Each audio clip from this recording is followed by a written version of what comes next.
Fellow Ghanaians, good evening.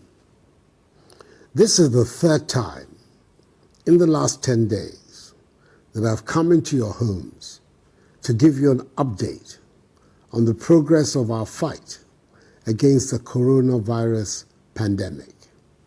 I'm going to be providing you regular updates. On Sunday, 15th March, I briefed you about the enhanced measures taken by government to deal with the virus, which has so far infected 19 persons in the country. Unfortunately, one person who tested positive for the virus but had serious underlying health complications passed away in the early hours of today. I'm reliably informed that all the other 18 persons are doing well and are responding to treatment. Indeed, 8 of them are being managed from their homes in isolation. I am deeply humbled by the widespread nature of the support from you, the Ghanaian people, for the measures I have taken so far. Let me also commend both sides of Parliament for the expeditious and responsible manner in which they handled the passage of the Imposition of Restrictions Act, to which I have given assent.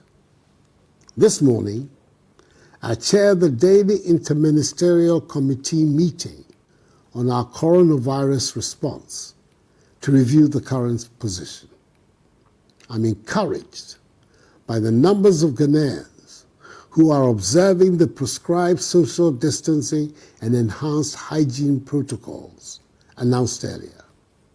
However, it has become necessary to take additional measures to stem the spread of the virus and protect the lives of our people. We must do everything within our power to contain the spread of the virus. Firstly, all our borders, that is by land, sea, and air, will be closed to human traffic for the next 2 weeks, beginning midnight on Sunday. Anybody who comes into the country before midnight on Sunday will be mandatorily quarantined and tested for the virus.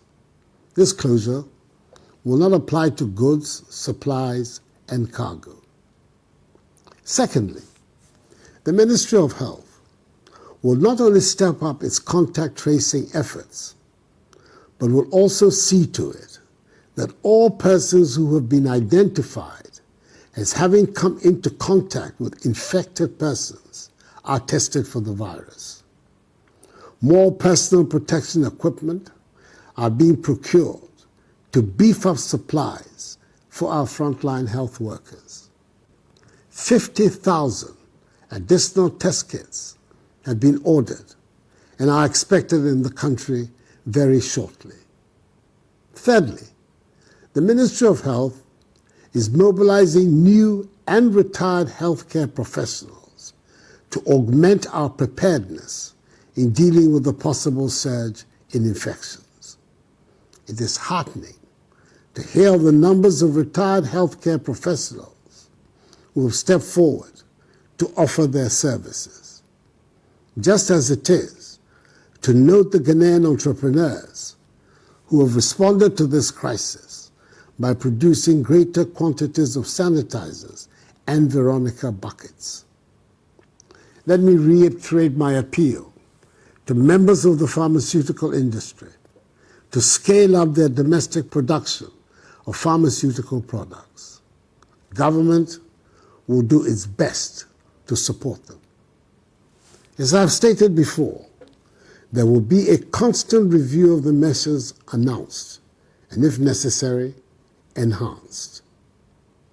Fellow Ghanaians, the cases of localized infections require that we maintain strict self-discipline and continue to practice prescribed social distancing and enhanced protocols in all aspects of our daily lives. We must wash our hands regularly, use alcohol-based sanitizers, stop shaking hands, and avoid unnecessary close body contact. I am pleading with each and every one of you. Comply with these measures. Our survival is in our own hands. Whilst we continue to adhere to these measures and wrap up our efforts to defeat this virus, I urge all of us also to seek the face of the Almighty. So on Wednesday, 25th March 2020, I appeal to all Ghanaians, Christians and Muslims, to observe a national day of fasting and prayer. Let us pray to God to protect our nation and save us from this pandemic. I thank the men and women of God who prayed for the nation with me on Thursday and with the Vice President on Friday for their intervention. I applaud the efforts and courage of Ghanaians in the forefront of the fight against the virus. Health workers, immigration officials, customs officials, civil aviation officials, airport staff, port health officials, police and military personnel, and other essential service providers for this yeoman's work you're doing. Our nation is deeply in your debt. Fellow Ghanaians, all that government is doing is intended to achieve 5 key objectives. Limit and stop the importation of the virus. Contain its spread. Provide adequate care for the sick. Limit the impact of the virus on social and economic life. And inspire the expansion of our domestic capability and deepen our self-reliance. There are obvious difficulties ahead of us, and we should all brace ourselves to face them. I will be transparent with you and not shirk from sharing with you the realities of our situation. But I am determined to take whatever steps are necessary to safeguard our society, our economy, and our future. I remain confident that together, and by the grace of God, we shall overcome. This too will pass. May God bless us all in our homeland, Ghana, and make us great and strong. Have a good night, and I thank you for your attention.